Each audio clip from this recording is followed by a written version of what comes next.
और धामी जी के तो ऐसे काले कारनामे हमने इकट्ठे कर लिए हैं जिसको कोई सोच भी नहीं सकता है। मुख्यमंत्री हदें पार करते हैं, पर जितनी हदें मुख्यमंत्री धामी जी ने पार की है, मुझे लगता है कि प्रदेश में कोई पहला ऐसा मुख्यमंत्री होगा जिन्होंने इतनी हदें पार करी है। मैं ये कह रहा हूं कि जितना नंगा सरकार को किया है, अगर जेल भेजते हो तो बाहर आने के बाद इससे इतना नंगा करेंगे कि सरकार लोगों के सामने जो इनके चरित्र है उस चरित्र को दिखाने लायक नहीं रहेंगे। इतना नंगा करेंगे। जो देश एक संविधान के तहत चल रहा हो, उस देश में इस प्रकार की घटनाएं हो जाए तो मुझे लगता है कि कहीं ना कहीं जो बातें बार बार सामने आती है कि संविधान खतरे में है, जो बातें बार बार सामने आती है कि लोकतंत्र में जो व्यक्ति आवाज उठा रहा है, जो व्यक्ति समाज के लिए लड़ रहा है, जो व्यक्ति मुद्दों पर लड़ रहा है, उसकी आवाज को दबाने के लिए हमारे सिस्टम और सरकारों द्वारा उनकी आवाज को दबाने के लिए जो प्रयत्न किए जा रहे हैं, जो साजिशें की जा रही है, उसका मैं आपके सामने बखान करना चाहूंगा। आज का जो मुख्य विषय है वो इस प्रकार से है कि आज लगातार हम लंबे समय से संघर्ष कर रहे हैं इस प्रदेश हित के लिए। प्रदेश में नौजवानों के रोजगार पर जो कुठाराघात हुआ था, प्रदेश में जो रोजगार बेचे गए थे, प्रदेश में जो रोजगार बेचे गए, जिनके द्वारा बेचे गए, उनके खिलाफ उनको जेल भिजवाने के लिए, उन पर कार्रवाई करने के लिए हम लगातार संघर्ष कर रहे हैं। और आज हमारा इस एकता विहार धरना स्थल पर उसका 242वां दिन धरने का जारी है। बड़ा दुख होता है कि जब वास्तविक मुद्दों पर लड़ा जाए और सरकारें ऐसी आवाजों को दबाने का प्रयत्न करें या कोशिशें करें। कोशिशें तो मैं नहीं कहूंगा कि सरकारें साजिशें करें। ऐसा ही एक मामला है कि जब पिछली घटना जो हुई थी, जो गांधी पार्क के बाहर घटना हुई थी, जब 9 फरवरी को हजारों की तादाद में बेरोजगार नौजवान और अभिभावक सड़कों पर उतरे थे, उस दौरान हमें जेल भी भेजा गया। उसके बाद जब जमानतें हुई तो सशर्त जमानतें हुई थी। पहली बार तो ये कि सशर्त जमानतें जब हुई थी तो उसमें ऐसा कोई प्रावधान नहीं है कि आप अपनी बात को नहीं रख सकते हैं, आप अन्य मुद्दों पर नहीं बोल सकते हैं, आप प्रदेश के भीतर या जहां पर भी कोई प्रदेश हित की बात हो वहां पर नहीं रह सकते। ऐसी कोई कंडीशनल नहीं थी, परंतु हमारी सरकारों द्वारा लगातार इन कंडीशनल बेल के बाद हमें लगातार परेशान किया जा रहा है, जिसका जीता जागता उदाहरण आज मैं आपके सामने रख रहा हूं। और ये इसलिए परेशान किया जा रहा है कि कहीं ना कहीं सरकार को ये डर है कि उत्तराखंड बेरोजगार संघ जो आवाज उठा रहा है, उत्तराखंड बेरोजगार संघ जिन मुद्दों पर लड़ रहा है, कहीं ना कहीं सरकार उस पर घिरती नजर आ रही है। मैं कहना चाहूंगा कि लगातार हम मांग कर रहे हैं कि जो हमने जो मांग अभी हाल ही में जो सचिवालय कूच किया था, उस सचिवालय कूच में हमारी जो प्राथमिक मांग थी उसमें हमने कहा था कि जो सरकार ने एक अभी नियमावली बनाई है वेटिंग लिस्ट को लेकर, प्रतीक्षा सूची को लेकर, उसमें सरकार खानापूर्ति कर रही है, उसमें सरकार दिखावा कर रही है। जब ये बात हमने कही तो कहीं ना कहीं सरकार को ये बात नहीं खली, क्योंकि सरकार चाहती है कि यहाँ के युवाओं को मूर्ख बनाया जा सकता है और यहाँ के युवाओं को मूर्ख बनाना आसान है। पर मैं ये कहता हूँ कि प्रतीक्षा सूची का जो मामला है, उस मामले में सरकार ने एक जीओ जारी करा, उत्तराखंड शासन कार्मिक एवं सतर्कता अनुभाग 2 ने, जिसमें यह लिखा गया कि प्रतीक्षा सूची तैयार किया जाना एवं आयोग का जो उसमें जो नियम दिए गए हैं उनमें कहा गया है कि एकल संवर्ग के पदों हेतु आयोग चयन संस्थाओं द्वारा आयोजित प्रतियोगात्मक परीक्षाओं के आधार पर सीधी भर्ती के माध्यम से चयन में तैयार प्रवीणता सूची के अनुसार रिक्तों की संख्या 25% से अधिक सीमा तक प्रतीक्षा सूची तैयार की जाएगी। मैं ये कहना चाहता हूं कि शासन ने जो ये नियमावली बनाई है, जो जीओ बनाया है, इसमें प्रतीक्षा सूची की बात तो की गई है, परंतु एकल संवर्ग के पदों की बात की गई है, जिसमें कि सरासर उत्तराखंड के युवाओं को मूर्ख बनाया जा रहा है। इससे पूर्व में 23 वर्षों के इतिहास में देखा जाए तो एकल संवर्ग की जो परीक्षाएं होती है उस हर एक परीक्षा में प्रतीक्षा सूची निकलती है। केवल एक पुलिस कांस्टेबल की भर्ती को अगर छोड़ दिया जाए तो सभी परीक्षाओं में निकलती थी। पर आज सरकार इसे अपना एक हथियार बनाना चाह रही है कि हमने प्रतीक्षा सूची के लिए जियो बना दिया है, जबकि समूचे प्रदेश के बेरोजगारों की ये मांग है कि यहाँ पर जो प्रतीक्षा सूची जो जारी होने का जो नियम है, उस नियम में आप जो क्लब एग्जाम है, जो अनेकों विभागों के एक साथ एग्जाम होते हैं और अधिकतर एग्जाम उत्तराखंड में वही होते हैं, उनके लिए प्रतीक्षा सूची का प्रावधान किया जाए। परंतु मैं कहना चाहता हूं, उसी जियो में अंतिम में एक पैराग्राफ लिखा गया है कि एकल संपर्क के उसमें लिखा गया है कि राज्य सरकार इस नियमावली के किसी उपबंध के कार्यान्वयन में किसी कठिनाई को जिसके बारे में वह एकमात्र निर्धारक हो दूरी करने के प्रयोजनार्थ कोई ऐसा सामान्य या विशेष आदेश दे सकती है जिसे वह उचित व्यवहार या लोकहित में आवश्यक या समीचीन समझे।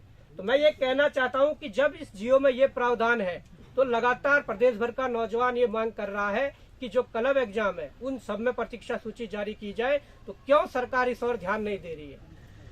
दूसरी बात यह है कि हमने बात की थी कि जो प्रयाग पोर्टल जो लाया गया है, प्रयाग पोर्टल में मुझे लगता है जो किसी मंत्री का जिसमें हाथ है, उस प्रयाग पोर्टल को उत्तराखंड में लाने का उद्देश्य है भाई भतीजावाद अपने लोगों को फायदा पहुंचाने के लिए। क्योंकि मैंने उस दिन भी कहा था कि प्रयाग पोर्टल एक सेवाजन कार्यालय और विभाग के बीच का एक दलाल साबित होगा, और वो होगा क्योंकि उसमें जो चयन प्रक्रिया है वो इस प्रकार से है कि जिस प्रकार से कोई वैकेंसी निकलेगी और उसमें फॉर्म भरे जाएंगे, तो अगर 10 सीटों पर 1000 फॉर्म भरे जाते हैं तो वो उसमें 3 गुना 30 आदमियों को लेंगे, परंतु वो 30 व्यक्ति कौन होंगे? वो 30 व्यक्ति वो होंगे जिन्हें रैंडमली वहां से उठाया जाएगा, और रैंडमली हमेशा भी या अधिकारी के चहेतों को या नेताओं के चहेतों को वहां से उठाया जाएगा। ये भी उत्तराखंड के युवाओं के लिए बड़ा एक चुनौतीपूर्ण यहाँ पर वो रहेगा कि किस प्रकार से वो अपनी मेहनत को पार पा सके। तीसरी बात, जो बैकडोर एंट्री का जो खेल चल रहा है वो बड़ा जबरदस्त खेल चल रहा है, जिसमें इन्होंने कहा कि हमने नकल रोधी कानून ला दिया है, और नकल रोधी कानून के बाद यहाँ की परीक्षाओं में नकल नहीं हो रही है, परीक्षाएं पारदर्शी रूप से हो रही है। परंतु उत्तराखंड सरकार धीरे धीरे सीधी भर्तियों का जो प्रावधान है वो समाप्त करने जा रही है। इन्होंने बैकडोर एंट्री के माध्यम से देश की तमाम कंपनियों को, एजेंसियों को यहाँ पर लाया है, और उसके तहत बैकडोर एंट्री से जो नियुक्तियां हो रही है उसमें कम से कम 60 से 70% नियुक्तियां ऐसी है जो प्रदेश के बाहरी युवाओं को यहाँ पर नौकरी पर रखा जा रहा है, जिसमें कि हमारा योजना आयोग जो है, उस योजना आयोग में एक व्यक्ति की सैलरी 70 से 75 हजार रुपए है, परंतु वहाँ जो नियुक्तियां हुई है प्रदेश के बाहर के लोगों की नियुक्तियां वो वहाँ पर कर रहे हैं। तमाम ऐसे विभाग है। उसके बाद मैं ये कह दूं कि हम लगातार सरकार को जगाने की कोशिश कर रहे हैं। हमने चाहे संजय टोलिया का मामला हो, जो सीएम के संयुक्त सचिव है, उन पर आरोप लगाए थे कि वो गलत तरीके से उस पद पर बैठे हुए हैं।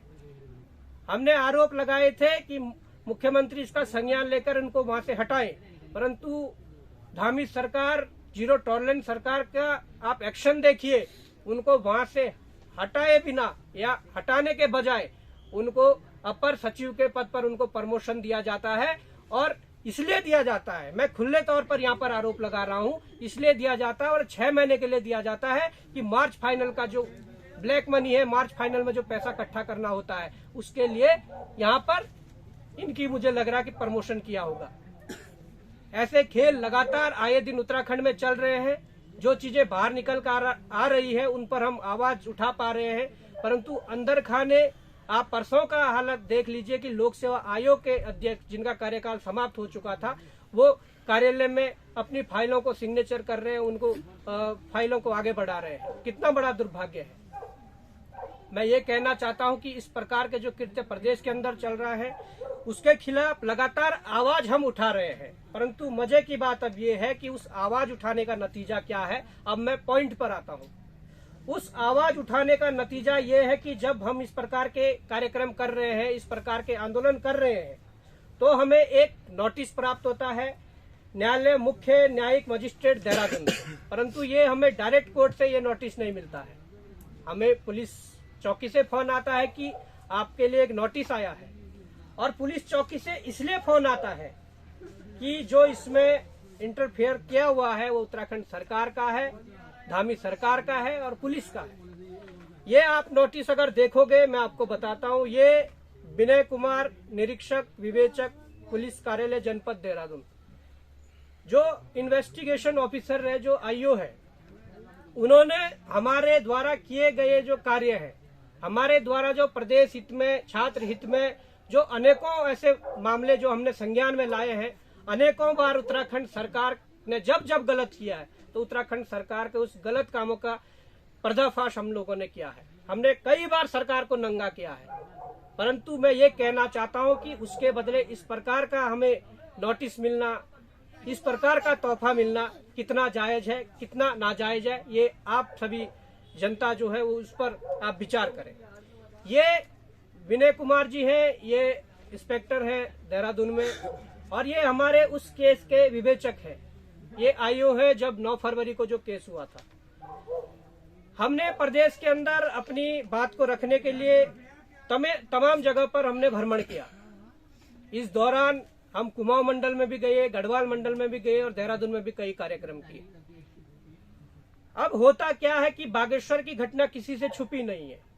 बागेश्वर जिस वक्त सुबह 10 बजे हम मंदिर दर्शन के लिए जा रहे थे, भगवान के दर्शन के लिए जा रहे थे, उस दौरान हमारे साथ जो घटना हुई, हमारे साथ जो छीना झपटी हुई, हमारे साथ जो बदसलूकी हुई, उस पर जो हमारे ऊपर पुलिस द्वारा आरोप लगाए गए, उन आरोपों को मैं आज भी कहता हूं कि सारे निराधार है। जो एफआईआर में लिखा गया उसमें साफ तौर पर वहां के कोतवाल ने लिखा था कि बॉबी पवार अपने कुछ साथियों के साथ, कुछ साथी, उन्होंने एक भीड़ कहा कि भीड़ के साथ जा रहे थे और नारेबाजी कर रहे थे, जो सरासर गलत है। अगर ऐसा है तो पुलिस उसके एविडेंस दे। उन्होंने कहा कि बॉबी पवार पर्चे बांटते हुए जा रहे थे। अगर पर्चे बांटते हुए जा रहे थे तो उन पर्चों को क्यों बरामद नहीं किया गया, ये बड़ा सवाल है। उन्होंने कहा कि बॉबी पवार नारेबाजी करते हुए जा रहे थे। अगर नारेबाजी करते हुए जा रहे थे तो उस नारेबाजी की वीडियोग्राफी दिखाइए। उन्होंने साजिश के तहत, मैं ये कहना चाहता हूं कि वहां पर जो उन्होंने प्लानिंग की थी वो प्लानिंग फेल हुई। बजरंग दल के कुछ कार्यकर्ता एक आध तब तक पहुंच चुके थे जो नारेबाजी करने वाले थे, जिनके हमारे पास वीडियोज है, फुटेज है। वो साजिश उनकी नाकाम हुई, पर जब उन्होंने कोर्ट में इस मामले को रखा तो कोर्ट ने वास्तव में पुलिस को फटकार लगाई और हमें बाइज्जत बरी कर दिया गया। अब इसके बाद होता क्या है कि जब सचिवालय कूच के लिए, अभी 16 तारीख को हम सचिवालय कूच करते हैं, उसके बाद ये प्रकरण आगे बढ़ता है और उस प्रकरण में हमारे जो आईओ है उनके द्वारा न्यायालय में ये रिट लगाई जाती है, ये एप्लीकेशन लगाई जाती है कि बॉबी पवार की जमानत को निरस्त किया जाए और उनको जेल भेजा जाए। मैं आपको पढ़कर सुनाता हूं। ये समक्ष न्यायालय मुख्य न्यायिक मजिस्ट्रेट देहरादून के सम्मुख ये लेटर आईओ द्वारा लगाया जाता है, उत्तराखंड पुलिस द्वारा लगाया जाता है। और किसके इशारे पर लगाया जाता है ये आप सब जानते हैं। उत्तराखंड सरकार के इशारे पर लगाया जाता है, धामी सरकार के इशारे पर लगाया जाता है। इसमें लिखा जाता है कि प्रार्थना पत्र वास्ते जमानत निरस्तीकरण अभियुक्त बॉबी पवार पुत्र श्री खजान सिंह निवासी ग्राम दत्रोटा थाना चक्रता जिला देहरादून। ये जमानत निरस्त के लिए, हमारी जमानत निरस्त के लिए ये कोर्ट में लगाया जाता है, जिसमें कहा जाता है कि महोदय उक्त विषय सादर निवेदक है कि यह कि थाना कोतवाली जनपद देहरादून में पंजीकृत मुकदमा संख्या 57/2023 अंतर्गत धारा 147, 186, 188, 342, 332, 353, 427, 324, 34 व धारा 3 लोक संपत्ति नुकसान निवारण अधिनियम व धारा 7 की लॉ एक अभियुक्ति बॉबी पवार आदि के विरुद्ध पंजीकृत हुआ, जिसमें दौरान विवेचना अभियुक्त बॉबी पवार पुत्र श्री खजान सिंह निवासी ग्राम दत्रोटा थाना चक्रता जिला देहरादून को गिरफ्तार किया गया। यह की दिनांक 15/2/2023 को माननीय न्यायालय द्वारा अभियुक्त बॉबी पवार को निम्न शर्तों के अधीन जमानत प्रदान की गई। जमानत आदेश की प्रति संलग्न है। अब इन्होंने मेरे को वो प्रति दी जिसमें हमें आयोग कोर्ट से सशर्त जमानत मिली थी। उन्होंने लिखा अभियुक्त उस अपराध जैसा जिसको करने का उस पर अभियोग या संदेह है कोई अपराध नहीं करेगा, अथवा वह किसी उग्र आंदोलन में भाग नहीं लेगा, अथवा सरकारी संपत्ति को क्षति नहीं पहुंचाएगा अथवा आंदोलन एवं सरकारी संपत्ति को नुकसान किए जाने का कोई कारण नहीं बनेंगे अथवा बिना पूर्व अनुमति के सार्वजनिक स्थल पर धरना प्रदर्शन नहीं करेंगे। ये कारण हमें दिए गए थे जब हमारी सशर्त जमानत हुई थी। इन कारणों में से मैं अगर बताऊं तो उसके बाद हमारे द्वारा कोई ऐसा कृत्य नहीं किया गया, कोई अपराध नहीं किया गया जो कि पुलिस को मजबूरन कोर्ट में ये एप्लीकेशन लगाने की जरूरत पड़े। कहीं न कहीं ये साजिश फिर से हो रही है। सरकार चाह रही है कि कहीं न कहीं बॉबी पवार प्रदेश के अनेकों जिलों में घूम रहे हैं, प्रदेश के गांव-गांव शहर घूम रहे हैं, जिससे कि हमारी सरकार को कहीं न कहीं नुकसान होगा। वो इसलिए क्योंकि हम जब सीबीआई जांच की मांग कर रहे हैं तो सीबीआई जांच ले आओ ना। एक तमाचा अभी 2 दिन पहले सरकार के मुंह पर लगा है। अगर उद्यान घोटाला जो हुआ है, अगर सरकार भी जांच करवाती तो कहीं ना कहीं सरकार की शाख बचती और सरकार के पॉइंट बढ़ते, परंतु उस पर भी कोर्ट से जमानत आना ये साबित हो गया है कि सरकार यहाँ पर शासन नहीं चला पा रही है। सरकार सुशासन नहीं कुशासन चला रही है उत्तराखंड में। तो ये जो कंडीशनल थी, हमने तो कोई ऐसा इसका कोई दुरुपयोग किया नहीं, परंतु फिर भी ऐसी क्या मजबूरी की पुलिस ने वहां पर इसे लगाया है। और मैं कहना चाहूंगा, अब उसको आगे जो लिखा गया है कि यह की उपरोक्त शर्तों हेतु अभियुक्त द्वारा रिहा होने से पूर्व मान्य न्यायालय में शर्तों का पालन करने हेतु अंडरटेकिंग प्रस्तुत की गई थी। यह की अभियुक्त द्वारा उपरोक्त मान्य न्यायालय द्वारा जमानत हेतु अधिरोपित शर्तों व प्रस्तुत अंडरटेकिंग का जानबूझकर उल्लंघन करते हुए निम्न कृत्य किए गए हैं। और उसमें जो कृत्य गिनाए गए हैं, आप चौंक जाओगे। इन्होंने जो कृत्य गिनाए हैं, उत्तराखंड पुलिस का ये चेहरा, उन्होंने कहा कि त्यूणी प्रकरण। अब मेरे समझ से पर है कि त्यूणी प्रकरण कौन सा प्रकरण है। मुझे नहीं पता कि त्यूणी प्रकरण कौन सा प्रकरण है। अगर त्यूणी प्रकरण में उस प्रकरण की बात कर रहे हैं जब वहां पर आगजनी हुई थी और हमारी 4 छोटी बालिकाएं जलकर राख हो गई थी और वो मतलब इस संसार से चली गई थी, तो मैं ये कहना चाहता हूं कि उस प्रकरण में हम गए, परिवार से मिले, सांत्वना दिया, उनके दुख में खड़े रहे। अगर वो प्रकरण इस सशर्त जमानत का उल्लंघन करती है तो ऐसी सशर्त जमानत हम नहीं मानेंगे। दूसरी बात, उन्होंने लिखा है बागेश्वर प्रकरण, जिसका जिक्र मैं आपके सामने कर चुका हूं कि वो किस साजिश से, किस प्लानिंग से उत्तराखंड सरकार और पुलिस द्वारा वो साजिश की गई थी। ये बागेश्वर प्रकरण का जिक्र यहाँ पर किया गया है। तीसरा, देहरादून प्रकरण इन्होंने कहा है। अब देहरादून प्रकरण कौन सा है? देहरादून में हम धरना कर रहे हैं, आए दिन अनेकों मुद्दे आते हैं। हम अपने प्रदेश हित के लिए, प्रदेश की लड़ाई के लिए हम हर एक मुद्दे पर, जो वास्तविक मुद्दा और जो प्रदेश हित का मुद्दा, उस पर आवाज उठाते हैं। और देहरादून प्रकरण से मतलब क्या है, ये भी हमारे समझ से परे है। इन्होंने कहा है कि यह कि उक्त प्रकार से अभियुक्त द्वारा मान्य न्यायालय द्वारा प्राप्त शर्तों के अधीन जमानत व उद्घोषणा के विपरीत कृत्य करते हुए उक्त को स्पष्ट उल्लंघन किया है। इनका कहना है कि यह कि अभियुक्त वर्तमान में भी उक्त अपराध से संबंधित समान प्रकार के अपराधों की पुनरावृत्ति करने हेतु भिन्न भिन्न स्थानों पर दुष्प्रेरक अथवा मुख्य रूप से कार्य करते हुए सामाजिक व कानूनी व्यवस्था बिगाड़ने का कार्य कर रहा है। उत्तराखंड पुलिस कहती है कि यह कि उक्त प्रकार से अभियुक्त द्वारा प्राप्त की गई जमानत का दुरुपयोग करते हुए निर्धारित शर्तों के विपरीत कृत्य करने हेतु अभियुक्त को दी गई जमानत निरस्त होने योग्य है। अतः न्याय हित में प्रार्थना है कि अभियुक्त बॉबी पवार पुत्र श्री खजान सिंह को उक्त अपराध में दिया गया जमानत आदेश दिनांक 15/2/2023 को निरस्त करते हुए अभियुक्त को न्यायिक अभिरक्षा में लिए जाने के आदेश पारित करने की कृपा करें। ये उत्तराखंड पुलिस और हमारे जो विवेचक हैं हमारे केस के, उनके द्वारा कोर्ट में ये लगाया गया। अब मैं ये कहना चाहता हूं कि अगर सरकार को हमसे डर है, अगर सरकार को ये डर है कि उनकी पोल खुलने वाली है, क्योंकि जितना नंगा अभी तक हमने किया है वो तो किया है, तुम हमें जेल भेजो, तुम हमें कहीं भेजो, ये मैं आज भी खुले रूप से कहता हूं, क्योंकि हम सही की लड़ाई लड़ रहे हैं। मैं ये कहना चाहता हूं जितना नंगा अभी किया है, तुम हमें कल, क्योंकि ये मैं आपको बताना भूल गया कि ये डेट 31 अक्टूबर को लगी हुई है और कल हमें कोर्ट के सामने प्रस्तुत होना है।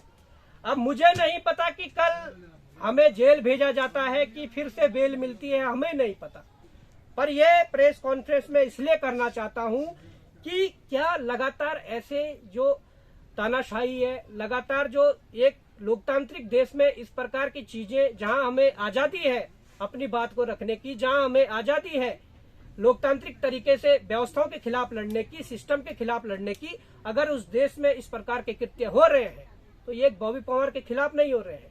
देश में आप देख रहे होंगे, अगर मुझे जेल भी भेजते हैं, परंतु मैं अपने प्रदेशवासियों से कहना चाहता हूँ, उन युवा साथियों से कहना चाहता हूँ, उन अभिभावकों से कहना चाहता हूँ जिनकी लड़ाई हम लड़ रहे हैं। बॉबी पवार कल 31 अक्टूबर 2023 को अगर जेल भी जाते हैं तो उससे घबराने की जरूरत नहीं। आपको बॉबी पवार बनने की जरूरत है। अगर एक बॉबी पवार आपका बेटा जेल के अंदर रहेगा, हजारों बॉबी पवार आप जेल के बाहर, आप सड़कों पर खड़े कर दीजिए। आप उस लड़ाई में आगे, उस लड़ाई को आगे बढ़ाने के लिए आप हजारों बॉबी पवार खड़े कर सकते हैं। मेरा दायित्व था, मेरा ये कर्तव्य था कि इस बात को आप लोगों के सम्मुख रखूं, आप लोगों तक पहुंचाऊं कि किस प्रकार से सच्चाई की लड़ाई लड़ने वालों को दबाया जाता है। पर बॉबी पवार उन लोगों में से नहीं है कि ऐसे घटनाओं से अपने कदम पीछे ले लें। मैं ये कह रहा हूं कि जितना नंगा सरकार को किया है, अगर जेल भेजते हो तो बाहर आने के बाद इससे इतना नंगा करेंगे कि सरकार लोगों के सामने जो इनके चरित्र है, उस चरित्र को दिखाने लायक नहीं रहेंगे। इतना नंगा करेंगे कि जब हम बाहर आएंगे, इतना नंगा करेंगे, समाज में बैठने लायक नहीं रहोगे।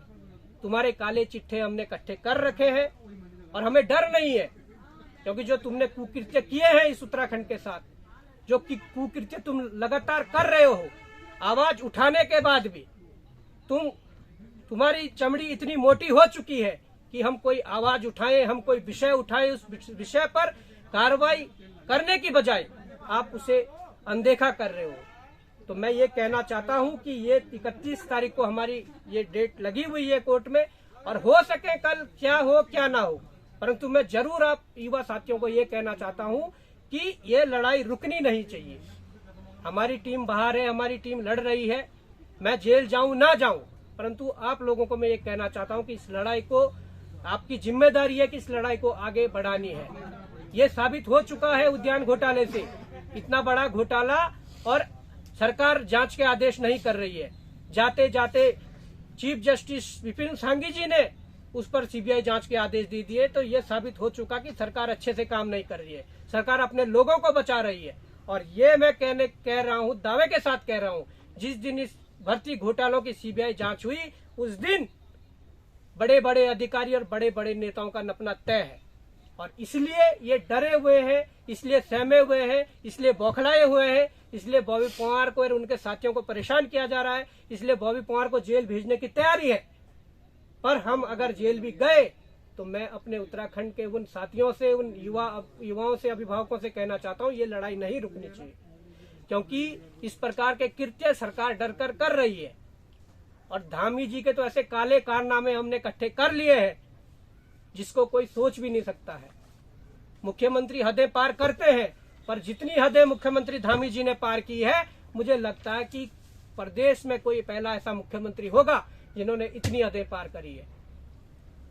जो मामले में भविष्य में 10, 15, 20 दिनों के अंदर मैं आपके सामने रखूंगा और पूरी तरह से उसे खोलूंगा। तो ये आज का मुख्य विषय था। जिसको कोई प्रश्न इसमें करना है वो करे। धन्यवाद। कल इसमें आप जाएंगे न्यायालय में, जो ये नोटिस आया है उसका जवाब देंगे किस तरीके से? बिल्कुल हम जाएंगे। हम पे जो आरोप लगाए गए हैं वो आरोप सारे निराधार है। उसके बाद भी सरकार, हमारी पुलिस जबरदस्ती इस प्रकार की चीजें हम पर थोप रही है या हम पर आरोप लगा रही है। उसके बाद सिस्टम में चल क्या रहा है, कानून किस कदर लचर है और कानून में आजकल किन लोगों की चल रही है, अगर वो चीजें देखी जाए तो मुझे लगता है कि इन्होंने जेल भेजने की तैयारी की है। परंतु बॉबी पवार इन नोटिसों से, जेल का डर दिखाकर, उन्हें अनेकों प्रकार के डर दिखाकर वो अपने कदम पीछे लेने वालों में से हम नहीं है। डर शब्द हमारे डिक्शनरी में नहीं है। जब तक हमें लगेगा कि जायज जो मांगे हैं उनके लिए लड़ना चाहिए, उनके सम्मुख खड़ा होना चाहिए, उनके समर्थन में खड़ा होना चाहिए, तब तक हम इस लड़ाई को लड़ेंगे। ऐसी बॉबी भाई ऐसी नौबतें क्यों आई कि जो सह शर्त जो आपको छोड़ा गया था उस समय की इस प्रकार की कंडीशन आपके साथ लगाई गई? देखिए, कंडीशन तो वैसे लगानी नहीं चाहिए थी। देखिए, जो उस दिन जो चीजें हुई थी, रोड जाम हुआ था, जो और चीजें हुई थी, उसकी सजा हम काट के आ चुके थे। हम 7 दिन जेल रहे हैं। उसके उपरांत कंडीशनल बेल देना तो समझ से परे है, परंतु अगर दे भी दी और उसके बाद आप ये सोचो या उसके बाद ये आप सोचोगे कि भाई कंडीशनल बेल दे दिए तो अब ये कुछ नहीं करेंगे, तो ये आपकी गलतफहमी है। लोकतांत्रिक दायरे में रहकर ये आपकी सहमति पर ही कंडीशनल बेल मिली होगी? नहीं, देखिए, सहमति क्या होती है इसमें, जमानत उन्होंने दे दिया है और उन्होंने जब हम जेल से बाहर आ गए, जेल के मेन गेट से जब हम पे रिहाई की मोहर लग गई है और जेल से बाहर आ गए हैं, तब आप हमें पढ़कर सुना रहे हो कि इस प्रकार की आपको बेल है, कंडीशनल बेल है, तो आदमी कहाँ जाएगा? क्या दोबारा रिहाई की मोहर लगने के बाद जेल जा सकता है? अगर हमें वो अंदर बताते कि इस प्रकार के कंडीशनल बेल के आपके द्वारा छोड़ा जा रहा है, तो हम कभी भी बाहर आना पसंद नहीं करते।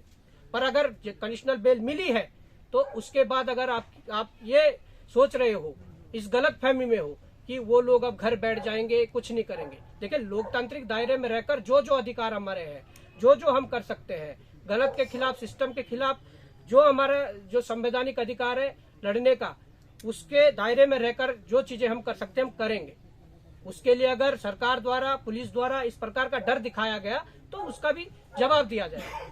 बॉबी, एक प्रश्न था, जब आप अंदर चले जाएंगे, क्योंकि ये लेटर आए हुए 2-4 दिन तो हो गए होंगे, क्या आपके जो सहयोगी हैं वो इस बार से घबरा गए हैं कि यार अगर बाई चांस ऐसा होता है कि बॉबी अंदर जाते हैं तो ये लोग क्या धरना खत्म करेंगे या क्या आगे का क्या वो रहेगा? आगे का सीधा प्लान है, अगर एक बॉबी अंदर गया है तो मुझे लगता कि 242 दिनों से जो इस धरने को चला रहे हैं, जो साथी 242 दिनों से धरना चला रहे हैं, वो परिपक्व हो चुके हैं, वो समझ चुके हैं इस उत्तराखंड सरकार की चाल को, वो समझ चुके हैं कि किस प्रकार से अपने प्रदेश को बचाना है।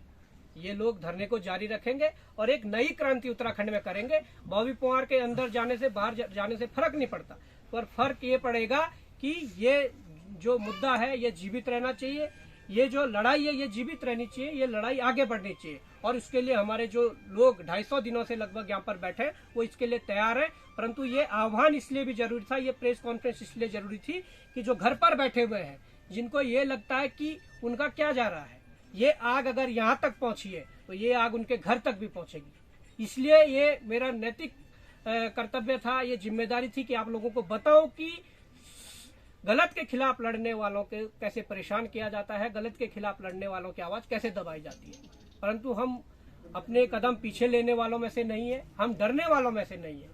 आपका आखिरी हथियार जेल हो सकता है, आप हमें जेल भेज सकते हैं, मुकदमे लगा सकते हैं, इससे ज्यादा आप कुछ नहीं कर सकते, पर हम आपको इतना नंगा कर सकते हैं कि आप समाज के बीच बैठने लायक नहीं रहोगे। ये आज भी कह रहा हूँ उत्तराखंड सरकार को, मुख्यमंत्री धामी को।